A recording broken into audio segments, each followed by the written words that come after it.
안녕하세요. 피아노 기술자입니다. 이거 지난번에 이어서 작업한 거 내용 설명을 계속 해볼게요. 지금 영상에 나오는 거는 보시면은 이제 해머 위치를 현 위치에다 맞추는 작업을 하는 겁니다. 그래서 액션을 넣었다 뺐다 하면서 이제 해머랑 현의 위치를 맞춰주는 거죠. 이것도 이제 기본 조정 작업 중에 들어갑니다. 이걸 계속 할 겁니다. 그래갖고 고데기 보고 하면은 이제 그거에 따라서 위치가 틀어지니까 이제 해머랑 현이랑 위치를 맞춰주고 이제 요 작업을 계속 해줍니다. 그리고 제가 이게 편집을 너무 발로 하다 보니까 사람들이 이렇게 안 보나 해가지고 이 말이랑 영상을 한번 조금 맞춰보려고 해요. 그래서 중간중간에 말 없이 조금 이렇게 붕 뜨는 시간이 그것 때문에 제가 말이랑 영상을 안 맞춘 건데 한번 맞춰 보겠습니다. 그렇고 이 작업은 뭐 솔직히 설명할 게 별로 없어요. 그냥 해머랑 현이랑 잘 맞춰주면 되죠. 근데 이제 맞추다 보면은 아무래도 이제 파트가 맞나요? 아니, 부품 이름을 맨날 헷갈리니까 제가 그런 걸 못 외워요. 부품 이름을. 하여간 샹크 위치를 이렇게 나사를 풀고 조이고 하면서 틀어줘야 되다 보니까 이 사진행이랑 고데기랑 조금씩 바뀝니다. 어쩔 수 없이 그 바닥면이 바뀌게 되니까. 그래서 이게 한 번에 조정이 끝나면 참 좋겠지만 이거 조정을 굉장히 여러 번 해줍니다. 여기서는 지금 제 영상에서 1차, 2차, 3차 정도로 대충 구분해서 이렇게 작업을 한다고 하는데 실제로 이 작업들은 중간중간에 계속 이루어집니다. 고데기도 그렇고 사진행도 그렇고 현이랑 해머 위치 맞춰주는 것도 그렇고. 그래서 그렇게 봐주시면 되고 특별한 건 없겠죠. 그래서 다음 작업 영상으로 넘어가 보겠습니다.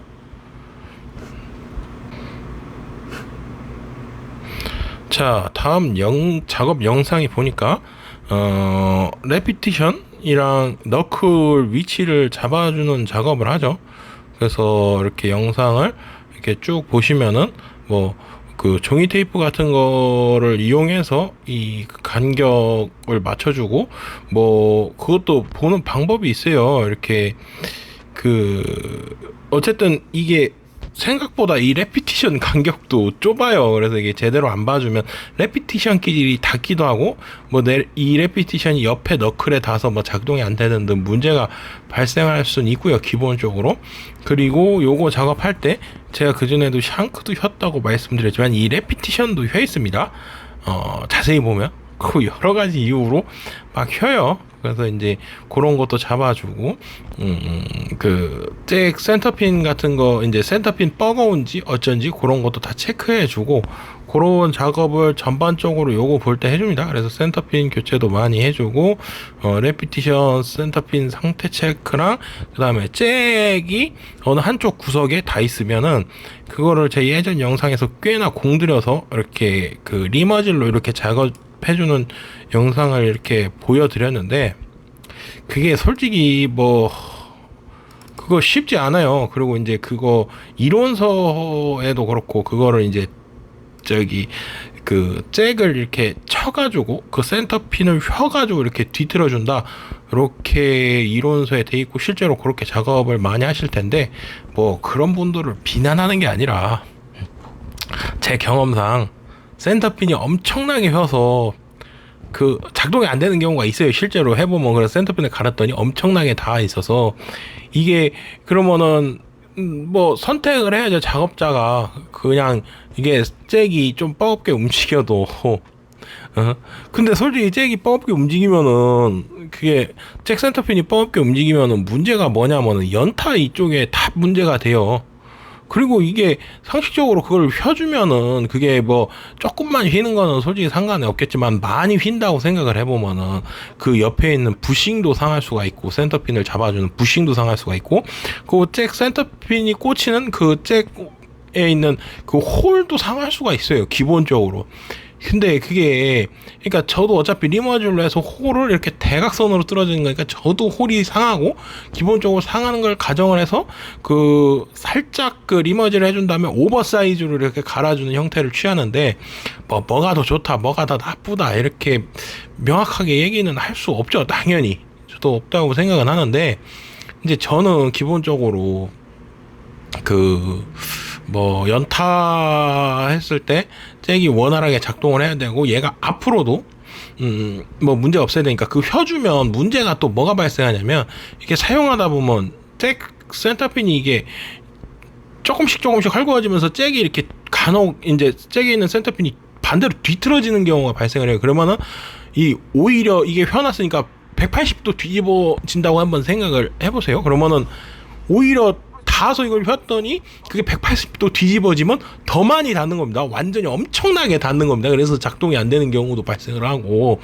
뭐 그런 저런 경우를 생각을 해봤을 때 저는 그게 훨씬 더 이롭더라. 그리고 그게 작업을 정말 하기 굉장히 까다로운 작업이다. 그게 진짜 정말 저도 뭐 그것 때문에 별 생쇼를 다 했는데 그거 그렇게 쉽게 하는 작업이 아니다. 정말 조심해서 작업해야 되고 정말 어렵다. 그리고 생각보다 살짝 깎으면 확 틀어진다. 이게 그럴 수밖에 없죠. 그 센터 그 조금 차이인데 그 잭 길이는 길으니까. 그래서 정말 조심해서 작업해야 된다. 그러니까 그게 기술이죠. 뭐 남들이 기술이 없다는 게 아니라 참 그렇죠. 그래서 저는 그렇게 작업을 한다 그거고요. 어쨌든 저 시프트 간격을 잘 잡아줘야지만은 그 잭끼리 간섭이 레피티션끼리 간섭이 발생할 여지도 없고 그거 아무래도 이제 너클이 놓이는 위치가 안정이 되니까 이제 해머의 높이나 이런 걸 조정을 받았을 때 안정감이 아무래도 훨씬 더 있다. 그래서 더 균일한 터치감이나 뭐 모든 면에서 좋겠죠. 균일한 터치감이나 터치의 무게감 뭐 이런 것들을 가져갈 수 있다. 그래서 개인적으로 굉장히 중요하게 생각하는 작업 중에 하나고 시간이 굉장히 많이 걸리는 작업입니다. 그래서 정말 신경 써서 작업을 합니다. 그래서 저거 작업할 때 그전에도 말했지만은 만약에 이제 레피티션 뒤쪽에 그 스프링이 있다. 그럼 뭐 그런 스프링도 다 제거해주고 센터핀도 교환하고 저거 정말 힘들어요. 저거 정말 힘든데 저것만 정말 조금만 대충 해도 정말 편한데 저거는 제가 정말 신경 써서 합니다. 어쨌든 그렇고요. 그 다음 작업이 이제 보니까 잭 전후와 공간을 봐주네요. 아마 그 전에 저기를 봤을 텐데 그 타연거리를 봤을 텐데 그게 빠져있나 봅니다. 타연거리 보는 게 이 영상이 간혹 이게 조금 빠져있으니까 타연거리를 대충 본 것 같으네요. 뭐 정확히는 안 봤어도 좀 우물통한데 이게 타연거리를 봐주고 잭 전후와 공간을 봐주고 이것도 한 번에 작업이 끝나는 게 아닙니다. 이거 볼 때마다 봐줘야 됩니다. 타연거리 보고 잭 전후 봐주고 왜냐면은 이것도 실제로 그럴 수밖에 없는 게 이 타연거리가 바뀌면은 그 너클이 놓이는 위치가 바뀌고 그러다 보면은 이 잭 전후하고 잭 전후를 보여주면 이제 공간이 바뀔 수밖에 없기 때문에 기본적으로 이 작업은 잭 전후 공간 이 작업도 굉장히 여러 번 봐줘야 됩니다. 뭐 업라이트도 마찬가지고 그랜드도 마찬가지인데 조정 한 개를 봐줄 때 그 한 개에서 끝나는 게 아니라 이렇게 다 연동이 되어 있습니다. 근데 이제 그 조정 순서 정할 때도 마찬가지인데 변화폭이 점점 적어지는 게 있죠. 예를 들어서 뭐 접근 같은 경우 아무래도 뭐 다른 거에 비해서 다른 걸 변형했을 때 변화폭이 좀 더 적겠죠. 뭐 그리고 솔직히 현 위치 같은 거 한번 잡히면은 그 다음에 특히 어그라퍼가 박혀 있는 경우에는 뭐 변화될 일이 거의 없습니다. 뭐 이제 그런 거 순서대로 보는 거죠. 그래서 뭐 그 작업 순서라는 게 뭐 이론서 뭐라고 이론서 얘기를 계속 하지 말아야 되네. 작업 순서라는 게 어떤 순서가 정해져 있는 게 아닙니다.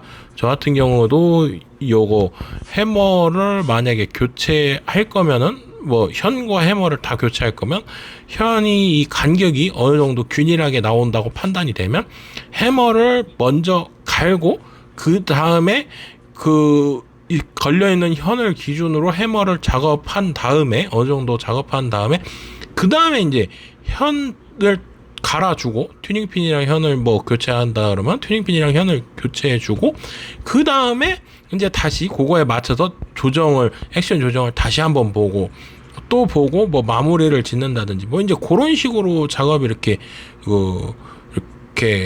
뭐라 그러지 상황에 맞춰서 돌아가는 겁니다. 그래서 어떠한 작업을 한 다음에 무조건 무슨 작업 뭐 그런 식으로 돼 있는 게 아니라 뭐 당연한 얘기죠. 당연한 얘기인데 이제 어떤 분들은 그거에 너무 이렇게 매몰돼서 고정이 돼 있다고 생각이 듭니다. 그래서 이제 꼭 그럴 필요는 없다. 꼭 그럴 필요는 없고 뭐가 이렇게 순서가 딱 정해져 있고 그런 게 아니라 이게 상황에 맞춰서 그게 조금씩 변동될 수는 있다.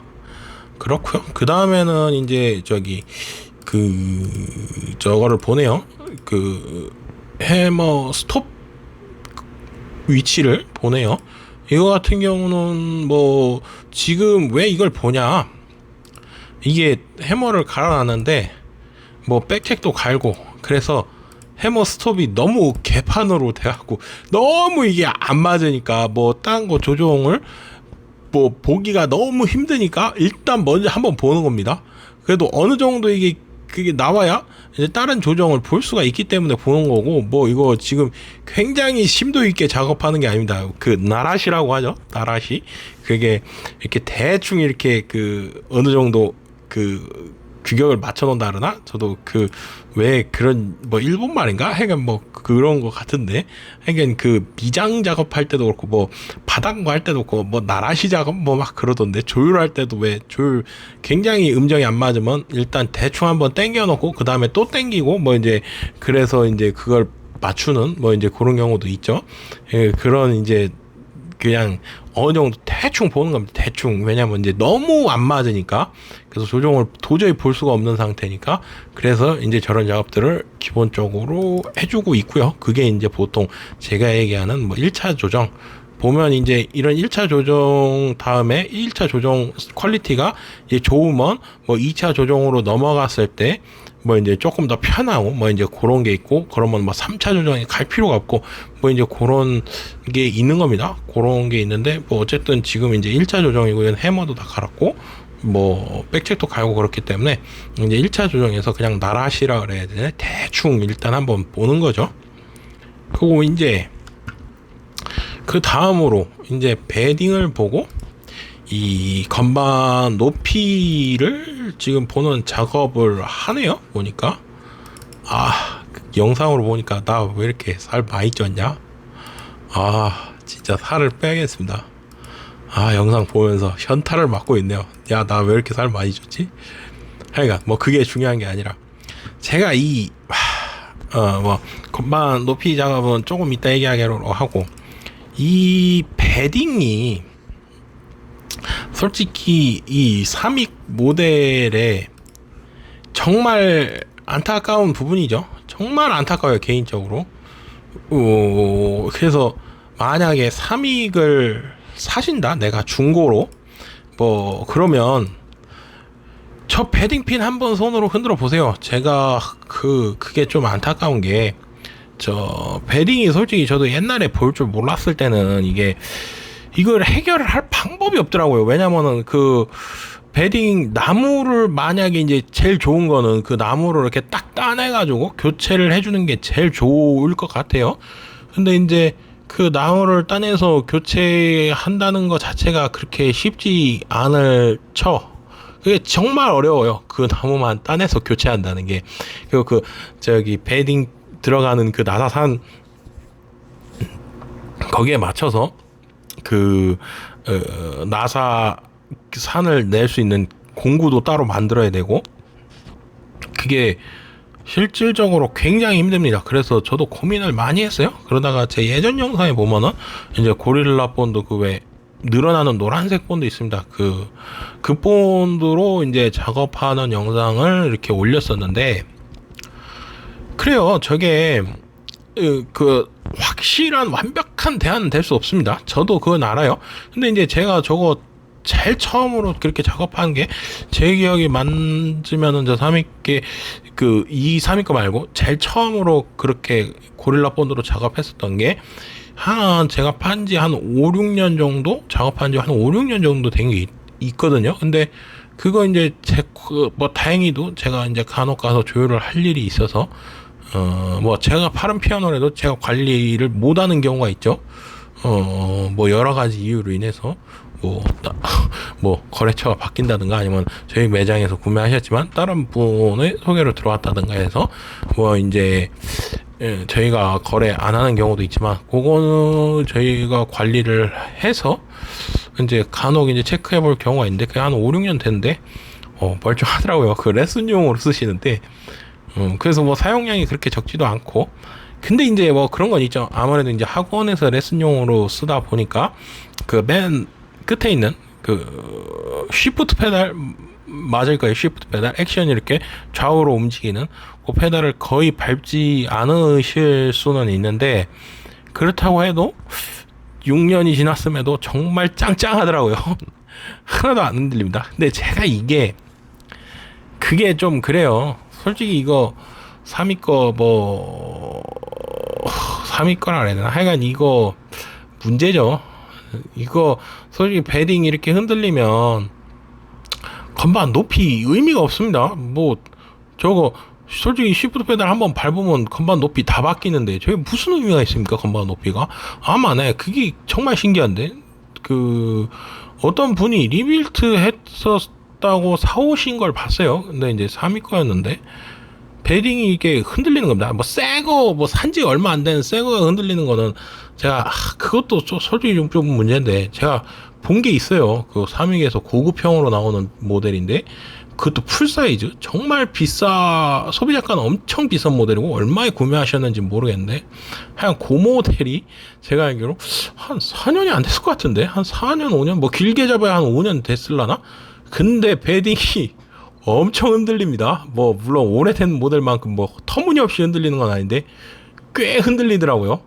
근데 솔직히 저거 다른 메이커랑 비교하기는 참 그렇지만, 제 영창 거 저거 흔들리는 거 잡아본 게 80년대 말 건가? 상태 굉장히 안 좋은 거 제가 딱 한 번 잡아봤습니다. 그것도 정말 살짝 흔들리는데, 이게 귀찮아서 잡지 말까 하다가 그래도 내 인간적인 양심이지, 이걸 잡아줘야지, 이게 요만큼 흔들렸을 때 잡아줘야지, 나중에 더 흔들렸을 때 잡으면은 아무래도 피아노에 데미지가 더 가니까 아주 살짝 흔들릴 때 한 번 잡은 게 있습니다. 그거 영상에도 아마 올라온 게 있을 텐데, 하여간 진짜 드뭅니다. 야마 같은 경우는 저는 한 번도 저거 베딩 흔들리는 거 본 적이 없고, 아직까지. 저는 개인적으로. 근데 이제 3위 요게 잠깐 그렇죠. 이거 근데 다른 건 다 제끼는데 새거 이런 거 얘기할 필요는 없고, 어차피 나랑 상관 있는 얘기도 아니고, 내가 뭐라 한다고 바뀌는 것도 아니고. 그렇지만은 솔직히 중고인데 내가 이거 수리를 했다고 샀는데 베딩이 흔들린다? 그거는 조금 문제가 많은 겁니다. 심각한 거라고 저는 생각을 해요. 그냥 수리를 뭘 어떻게 합니까? 액션 넣다 빼면은 높이가 계속 바뀌는데 도대체 뭔 수리를 한 겁니까? 나는 정말 이해가 안 되더라고요. 근데 또 신기한 게 댐퍼 펠트는 다 갈아놨더라고요. 야, 기가 잘 갈아놨더라고요. 이거 작업 잘했네. 근데 이걸 왜 안 봤을까? 나 이해가 안 가더라고요. 근데 내 유튜브 영상을 많이 안 보시니까, 그래도 내가 나름대로 유튜브 영상에도 올려놓고 이 정도면 쓰기 좋아요 이렇게 해놨는데, 이거를 베딩을 왜 그럼 도대체 높이로 어떻게 보는 거, 깊이로 어떻게 보는 건가, 이게 조정이 되나? 이해가 안 가더라고요. 왜냐면 제가 그 피아노를 이제 조율할 일이 있어서 조율을 해봐서 시프트 페달을 이렇게 밟아봤어요. 높이가 계속 바뀌죠. 이렇게 눈으로 보는데 그 정도 바뀌면 실제로 손으로 만지면 개판일 겁니다, 아마. 그러니까 이거 베딩이 정말 중요해요. 이거 베딩이 이게 많이 흔들리면 이거 높이가 의미가 없습니다. 높이가 의미가 없으면 깊이가 의미가 없죠. 그럼 타연거리 뭐 의미가 있습니까? 타연거리가 봐집니까? 높이가 계속 바뀌는데. 그러니까 이게 굉장히 중요하다고 생각을 해요. 그래서 이거 뭐 그리고 이제 뭐 이거를 뭐 그러면은 네 말대로라면 나무를 갈아줘야 되지 않냐 뭐 그렇게 얘기하시면 저도 솔직히 할 말은 없는데, 그럼 그 얘기를 한번 해보자고요. 뭐 모든 퀄리티가 좋기로 따지면 한도 끝도 없습니다. 이제 도장할 때도 저도 고민되는 부분이고, 뭐 한번 그럼 얘기를 해보죠. 보통 이제 FRP 소재라고 하죠. 그게 이제 제가 알기로 도장 소재 중에서는 보통 우리가 평균적으로 어느 정도 조색할 수 있고 할 수 있는 소재 중에서는 제가 알기로는 가장 단단합니다. 외부 충격에도 강하고, 정말 좋아요. 그래서 그리고 그게 도장 두께가 0.5mm 최소한 0.5mm가 돼야 제가 알기로 제가 쓰는 건 굳습니다. 그 미만으로 되면 굳지도 않아요, 얘가. 그래서 그 찍는 공구가 있습니다. 그것도 0.5mm가 되나 안 되나 테스트하는 공구도 따로 있을 정도로 그리고 간혹 이제 FRP 이거 쓸 줄 모르시는 분들 중에 노낙스 타입으로 썼다가 왜 안 굳냐고 하시는 분들도 있고, 왁스 타입인데 두께를 너무 안 가져가서 안 굳는데 이거 왜 안 굳냐?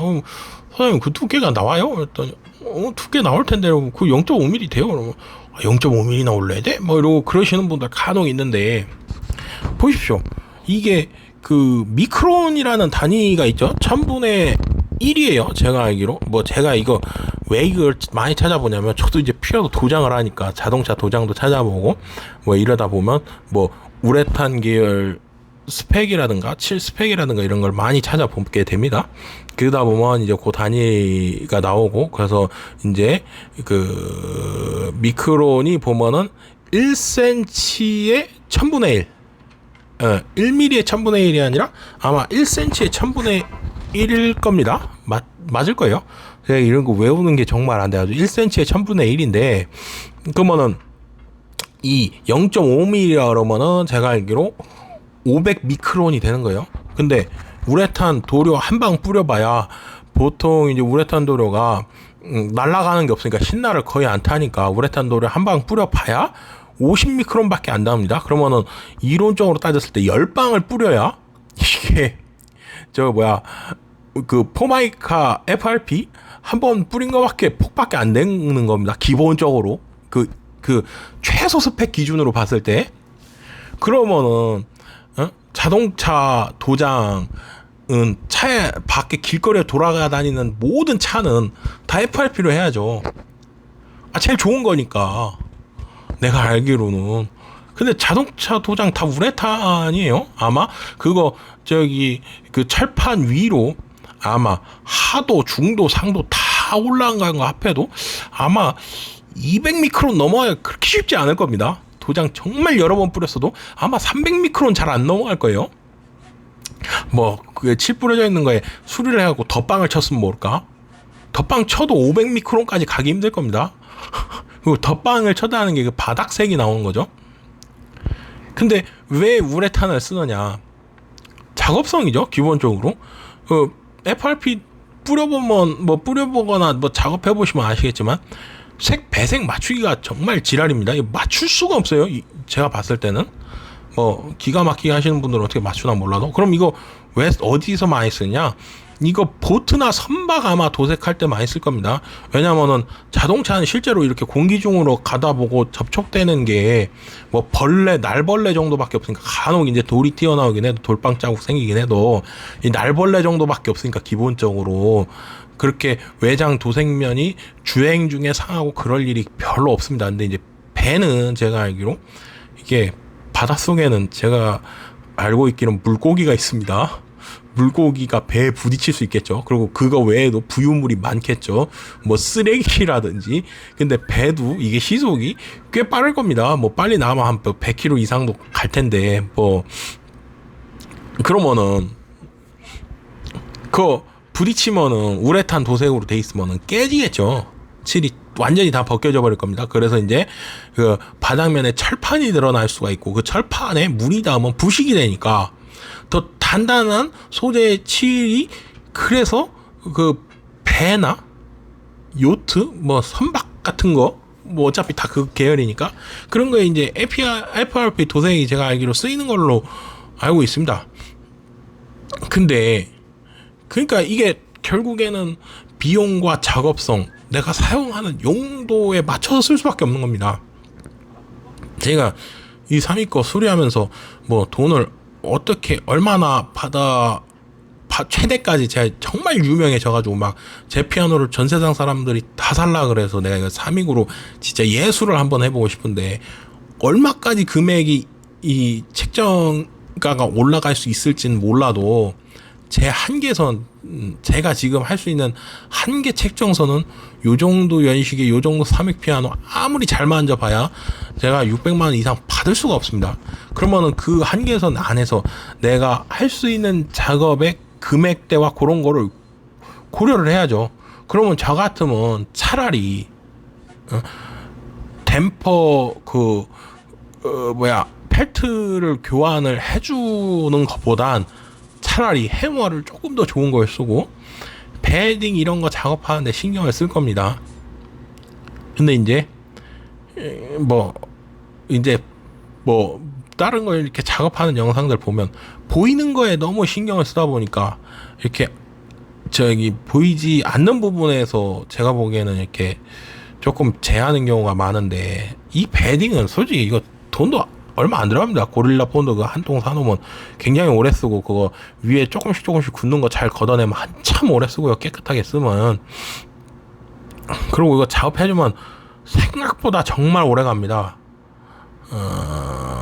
그리고 이제 그 댓글에 제가 그때도 봤지만 뭐 어느 정도 기술자인 분이신지 모르지만 그 기술자분 같은데 저한테 문의 주신 게 그분을 뭐라고 하는 게 아닙니다. 전혀. 그분이 이제 문의 주신 게 기술자마다 이 사람 저 사람 얘기하는 게 다 틀리다. 맞습니다. 저도 그거 인정합니다. 그게 그럴 수밖에 없어요. 그때도 그 답글을 달았는데 뭐 금액이랑 작업 상황이랑 그런 거에 따라서 틀리다. 그때도 설명을 해드렸었는데 그냥 제가 제일 싫어하는 게 이제 니들링을 많이 하는 거죠. 보이싱은 니들링이다. 그렇게 알고 계신 분들이 굉장히 많은데 니들링이고 보이싱이고 보이싱이고 니들링이다. 그렇게 생각하시는 분이 굉장히 많은데 저는 그거 굉장히 싫어합니다.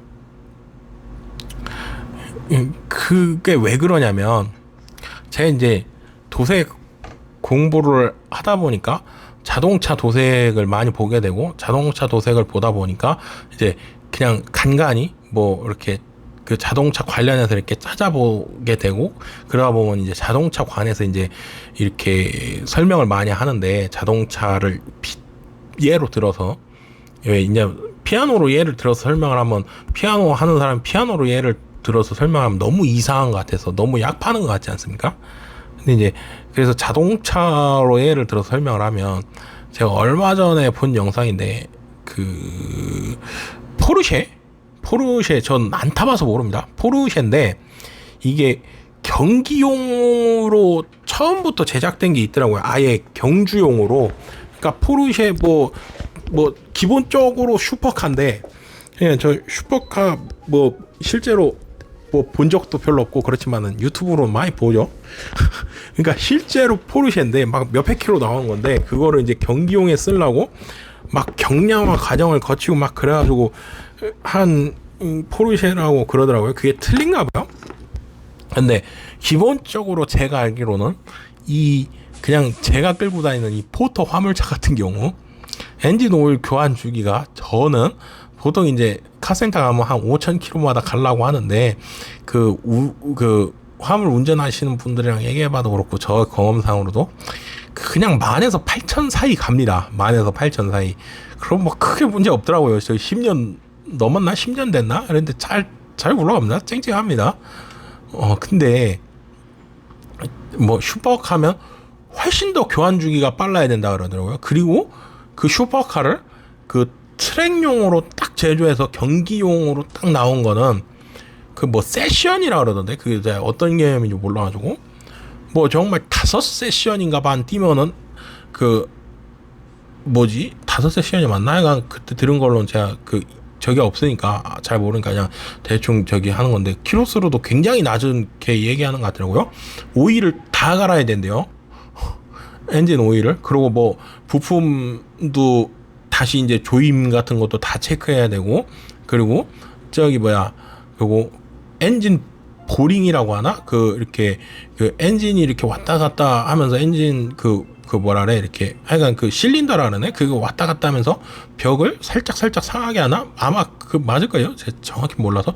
그러다 보니까 그거를 살짝 넓혀주고 뭐 이렇게 작업해주는 게 있대요. 그 뭐 그 보링이라고 하나? 뭐 그런 것도 뭐 몇 섹션 얘기 안, 뭐 정말 뭐 경기 한 몇 번 출전하면 정말 그 대회 몇 번 준비하면 그거 작업까지 오버홀 보링이 아니라 오버홀 작업도 해줘야 된다고 막 그러더라고요. 그러니까 이게 그런 용도로 쓰면 쓸수록 어떻게 보면은 교환 주기나 관리 주기가 점점 짧아지는 게 제 생각에도 맞아요. 근데 이게 니들링이 문제가 뭐냐면은 제가 프리보이싱 하는 작업도 보시면은 저음 기준으로 보통 한 뭐 한쪽 절반 기준으로 9번에서 10번 사이 들어갑니다. 바늘 3개짜리가. 그리고 반대쪽 면도 그러니까 뭐 최대로 계산하면은 20번 들어가면 3개니까 60번 치르는 거고요.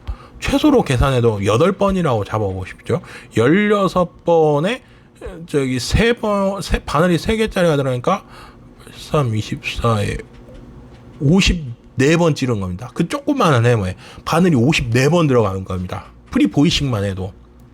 그리고 고음 쪽 뭐 조금 들어가도 최소 6번 이상, 보통 한 7번 정도 들어갑니다. 그러면은 정말 엄청나게 그 프리보이싱만 해도 바늘이 많이 들어가는 거예요. 근데 뭐 저도 압니다. 보이싱 바늘질을 니들링을 많이 할수록 보이싱이라고 이제 니들링을 팍팍팍 찍을수록 실제로 컨트롤할 수 있는 범위가 점점 넓어지죠. 근데 그게 문제가 뭐냐?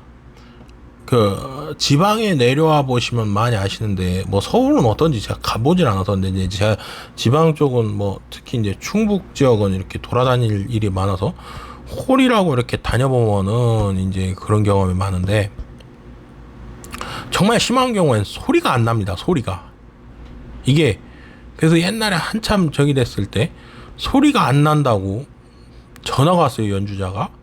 그래서 가서 보니까 해머가 끝났어요. 이게 해머가 소리가 알맹이가 있어야 되는데 알맹이가 없어졌어요.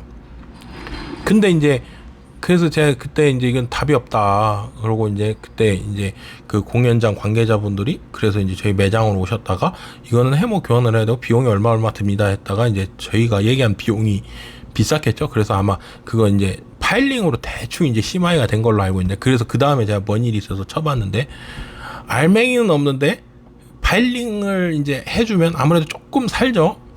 그리고 그냥 진짜 알맹이는 없는데 소리가 이렇게 그냥 날아갑니다. 제 기준에서.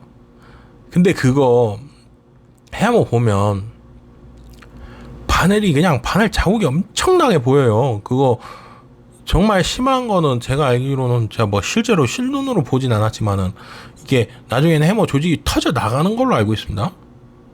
근데 이게 그러면은 제 생각에는 특히 제가 만든 피아노는 이게 그 경주용 트랙을 달리는 피아노가 아닙니다. 쉽게 말하면 연주용 피아노가 아니에요. 그리고 연주용 피아노라고 하면 주기적으로 제 생각에는 해머 교체 주기를 굉장히 빨리 가져가줘야 되고 그러면 본드도 제가 쓰는 목공 본드를 쓸 필요가 없겠죠.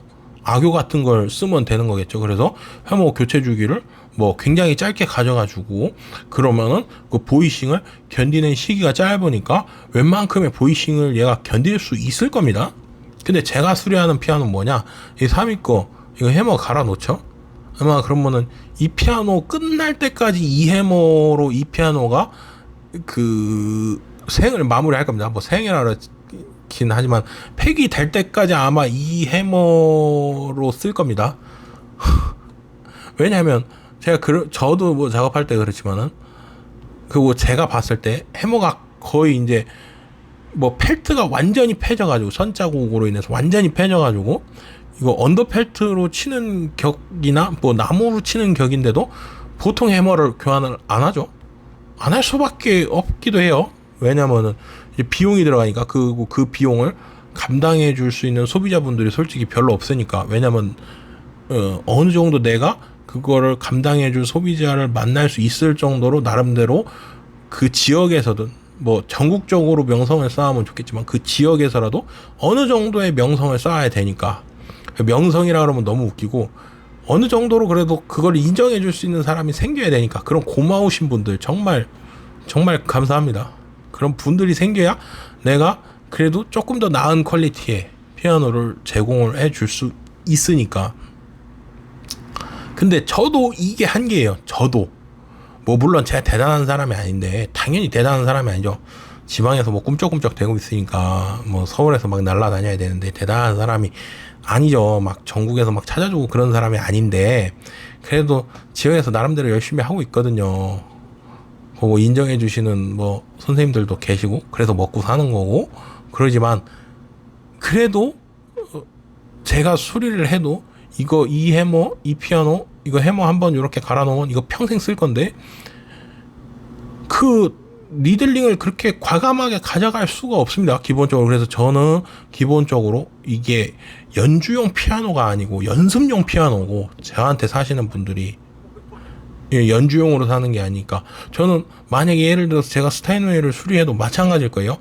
어디에서 어떤 형태로 어느 정도 부품 교환 주기를 가지고 쓰느냐를 굉장히 세심하게 고민할 겁니다. 그래서 저는 소리를 잡을 때 해머의 종류, 뭐 그게 이제 그전에도 얘기를 했었지만 뭐 그런 거 저런 거 뭐 나무 목재 종류서부터 모든 걸 고민을 합니다. 그래서 그 소리 퀄리티를 최상으로 밀어붙여서 맞추는 게 아니라 그 모든 걸 종합했을 때 어느 정도의 퀄리티. 왜냐면 최상으로 맞추려면 저도 현맞춤 다 하고, 그게 어려워서 못하는 게 아니에요. 다 하고 다 할 수 있어요. 니들링으로 그거 잡고. 근데 그렇게 하면 그 니들링 바늘이 얼마나 많이 들어가야 될지 저는 가늠이 안 잡히거든요. 뭐 조금 힘들면 되죠. 그거는 둘째 치는데 이 해머가 못 견딥니다. 제가 봤을 때는. 그러면은 이걸 내 걸 구매해 주시는 분이 해머 교환 주기를 짧게 가져갈 수 있느냐, 교환 주기라는 걸 가져갈 수 있느냐, 해머 교환 주기라는 걸, 그거를 봤을 때는 저는 니들링을 최소화할 수밖에 없는 겁니다. 왜냐면은 아니 그 쓰는 사람 입장을 고려를 해야죠. 그럼 무조건 좋게 만들면 이 세상에 돌아다니는 차 다 F1 포뮬러 엔진 써야죠. 뭐 속도 빠른 게 좋은 거고 잘 쓰는 게 좋은 거고 레이싱에 좋은 거 뭐 그게 아니지 않습니까? 이게 그래서 버스도 있는 거고 용도에 맞춰서 제작이 되는 거죠. 그럼 다 F1 포뮬러 머신 타고 다녀야 되는 거 아닙니까? 길거리에. 근데 레미콘 차도 다니고 버스도 다니고 트레일러도 다니고 하는 겁니다.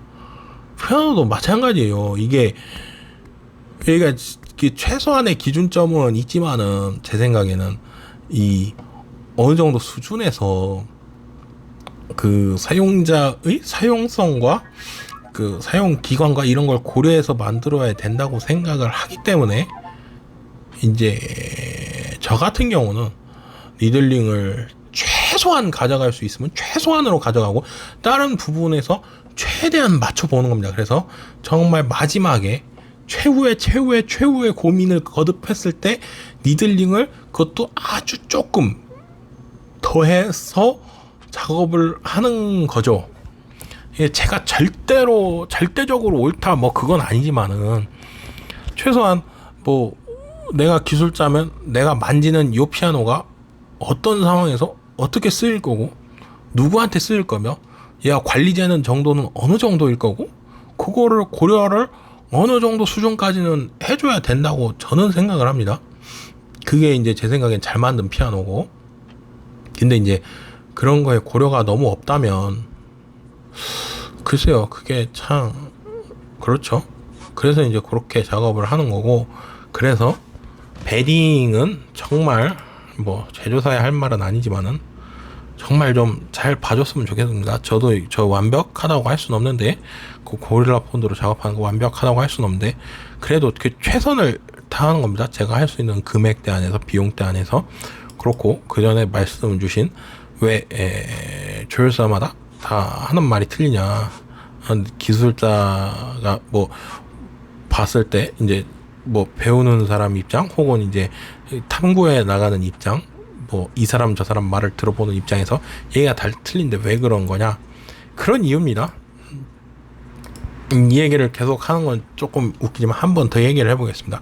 제가 얼마 전에 작년 세미나죠. 얼마 전이 아니라 작년 세미나인데 이제 조율사협회 세미나 또 8월 달에 무슨 리조트에서 하는 걸로 알고 있는데 작년 세미나에 독일에서 그 공방에서 이제 작업한 거 영상 유튜브에도 올라와 있는 것 같은데 그거 정말 좋더라고요. 많은 것을 정말 느끼게 해줬습니다. 그 작업에 대해서도 조금 배우고 브릿지 이렇게 작업하는 거 이렇게 유심히 봤는데 뭐가 힌트를 개인적으로 잡은 게 있습니다. 뭐 작업할 일이 있으면 작업해보고 뭐 얘기를 할 수 있겠지만 일단 작업해볼 일이 없어서 지금 당장에. 근데 거기서 그러더라고요. 거기서 이제 주요하게 나온 게 제가 보기에 뭐 스타인웨이 달아보진 않았는데 아마 칠이 두껍게 들어갈 거예요. 그리고 아마 우레탄 계열 칠이 들어가는 걸로 알고 있는데 그거를 이제 다 벗겨내고 칠을 라카 계열로 이렇게 하는 것 같더라고요. 그것도 얇게, 그 향판도 얇게 한번 저기 깎아내고, 그리고 이제 외장도 보면 FRP를 다 벗겨내고 라카로 유광으로 작업을 하는 걸로 알고 있습니다. 근데 이제 뭐 그래요. 라카 유광, 저는 라카 유광 작업도 나쁘지 않다고 생각하고 다 그런데 그 피아노는 제가 그 영상을 봤을 때 그 피아노는 제가 봤을 때는 F1 포뮬러 머신입니다. 제가 봤을 때는. 왜냐면 일반적인 뭐 독일은 기후가 어떤지 모르겠지만 제가 알기로 별로 그렇게 독일이 그렇게 기후가 그렇게 좋은 편이 아니라고 알고 있어요. 왜냐면 몽골의 세계 정복사 이렇게 보면은 독일 지역에서 막히죠. 정글이라고.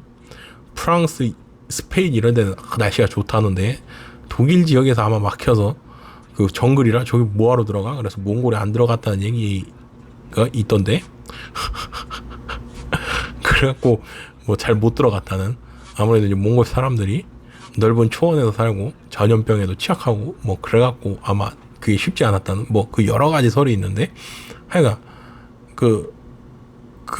제가 알기로 제가 생각하기에는 그 스타인웨이 라카로 작업하면 아마 그냥 상온에 방치해두면 여름 겨울을 제대로 못 견딜 겁니다. 향판 이런 부품들이 그렇게 만들어 놓으면. 근데 그렇게 수리해 놓은 피아노를 아주 좋은 컨디셔닝 룸을 갖고 관리를 하면 걔가 버티겠죠.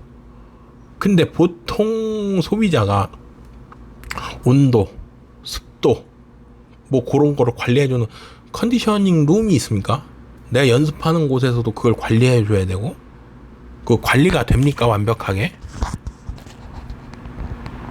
소리 좋겠죠. 당연히 좋을 겁니다. 근데 그거는 그런 게 기반이 된 사람들이 쓸 수 있는 피아노고, 제가 만드는 건 여러분 그냥 보통 사람이 상온에서 방치해뒀다가 쓰고, 제가 지금 수리한 요 피아노는 뭐 나중에 제가 이제 정말 막 그냥 명성을 어떻게 허명을 얻든 뭐가 돼가고 그냥 막 방방방방 떠가지고 막 재수가 막 운이 트이고 막 그래가지고 유명해지면 뭐 어떨지 모르겠지만, 지금 당장 제가 만드는 피아노는 보통 그냥 가정집에서 쓰는 피아노란 말입니다.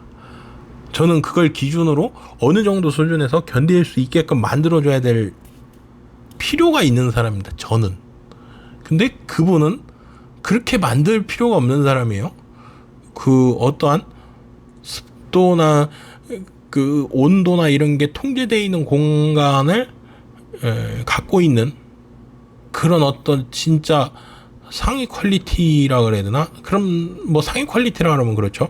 하여간 많은 자본과 돈이 있는, 뭐 명성이 있어서 돈이 있을 수 있고 연주를 잘해서 돈이 있을 수 있지만, 아니 그런 거를 감당해 낼 수 있는 사람이 쓰는 피아노를 그분은 만드시는 것 같아요. 그런 피아노를 만드시는 분과 저와는 달라야겠죠.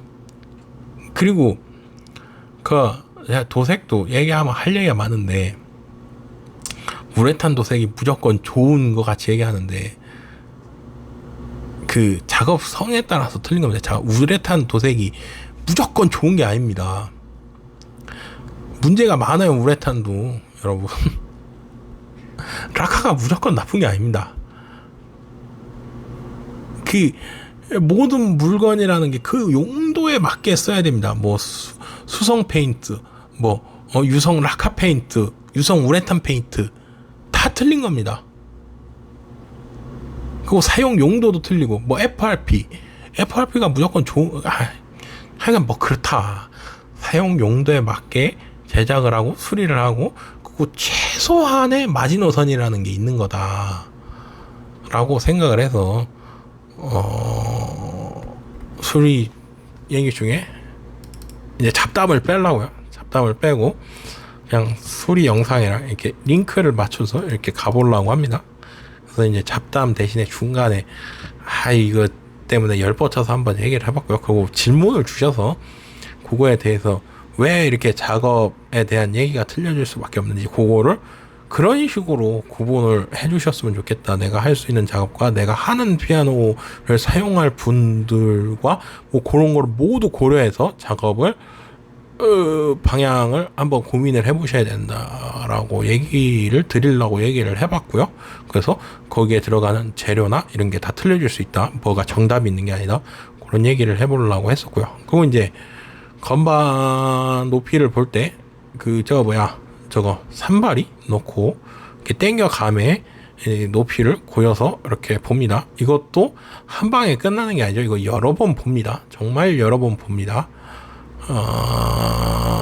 근데 뭐 이거 별거 없죠. 높이 보고 깊이 보고. 근데 이제 그 높이를 어쨌든 최대한 높게 안 할 수 있으면 좋겠죠. 왜냐면 이게 프론트 핀이 걸리는 게 점점 줄어드니까 높이가 올라가면 올라갈수록.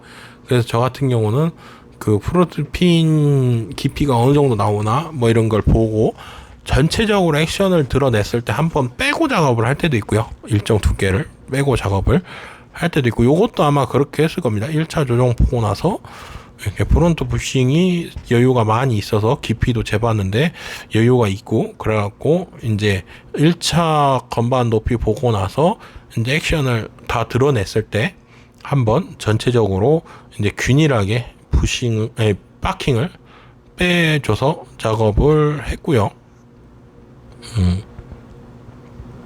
그 외에 뭐 특별히 설명할 거 없겠죠? 저거 예전에 영상에도 설명했는데 그냥 저렇게 넣었다 뺐다 하면 됩니다. 그리고 이제 그 그랜드랑 저기랑 틀린 거는 아무래도 이제 업라이트는 건반을 쓱 뺄 수 있지만 그랜드는 뺄 수가 없기 때문에, 그리고 이것도 작업이 정말 퀄리티 높게 작업하려면 정말 작업할 수 있는 방법이 많습니다. 이거 실제로 저 액션 빼갖고 건반을 저렇게 드는 것만 해도 건반 밸런스 홀이 상하죠, 나무가. 그래서 뭐 스타인웨이는 저 액션을 뺐다 끼웠다 하면서 작업을 한다고 하고, 실제로 제 생각에는 업라이트 국내산 모 메이커는 그것 때문에 홀이 굉장히 넓게 이렇게 돼 있는데, 그것도 또 그 밸런스 홀에 들어간 나무 두께 뭐 이런 문제 때문에 홀을 좁혀 놓으면 건반을 그냥 못 빼니까. 하여간 근데 그건 나중에 업라이트 하게 되면 얘기를 한번 해보고요. 근데 이제 그래요. 이거를 실제로 저도 이렇게 작업 안 하고 액션을 뗐다 들었다 하면서 높이를 보면 정말 좋겠지만, 그렇게 보기가 실제로 쉽지 않죠. 완벽하게 그렇게 보기가. 왜냐면은 시간이 너무 많이 걸리니까. 그 시간이 많이 걸린다는 거는 미세하게 작업하기가 어렵다는 거고, 그러면 이제 어느 부분 퉁치고 넘어갈 수밖에 없는 거고. 그러니까 이제 그래서 이게 참 그 작업이라는 게 아까도 얘기했지만 참 고민이 많이 되는 겁니다. 뭐 비용을 한도 끝도 없이 주면 정말 잘 할 수 있죠. 이것도 뭐 비용 많이 주면 2, 3 있고, 요것도 뭐 튜닝핀 다 깔고 프레임 드러내서 프레임 도색도 그냥 깔끔하게 다 해버리고 뭐 도색도 그냥 하는 게 아니라 칠 완전히 다 벗겨내가지고 덧방 치는 게 아니라 그냥 완전히 벗겨내가지고 작업하고 그러면 좋겠죠. FRP도 그냥 저기 포마이카 외장 도색된 거 그냥 다 벗겨내고 그냥 다시 그냥 올려버리고 그러면 좋겠지만은 뭐 그러면은 그 비용이 안 되니까 새 거 사죠. 그러니까 그렇게 하는 건데 뭐 그렇습니다. 근데 뭐 다 저렇게 하고 그리고 저 정도 상했을 때 이게 밸런스 홀이 상하면 문제가 이제 뭐 건반 깊이량이 좀 더 늘어나야 되고 왜냐면 운동 거리가 줄어드니까 뭐 건반 깊이량이 더 늘어나야 되고 또 이제 문제가 되는 게 밸런스 부싱이 좀 더 상할 수 있고 흔들리다 보니까 마찰이 더 커지니까 마찰력이 그런 부분은 있을 수 있지만은 그래도 제가 봤을 때 그 32 그랜드든 뭐 영창 그랜드든 야마하 그랜드든 요 정도 올려가지고 그다지 상하지 않더라고요. 근데 이제 작업해 보면 요거 올려서 상한 게 아니라 기본적으로 상해 있는 경우가 많죠. 그래갖고 이제 고민이 될 때가 많은데 그래서 이제 요 정도 작업해 줍니다. 작업 영상에 대한 얘기 다 끝났고요. 다음 영상으로 찾아뵙겠습니다. 감사합니다.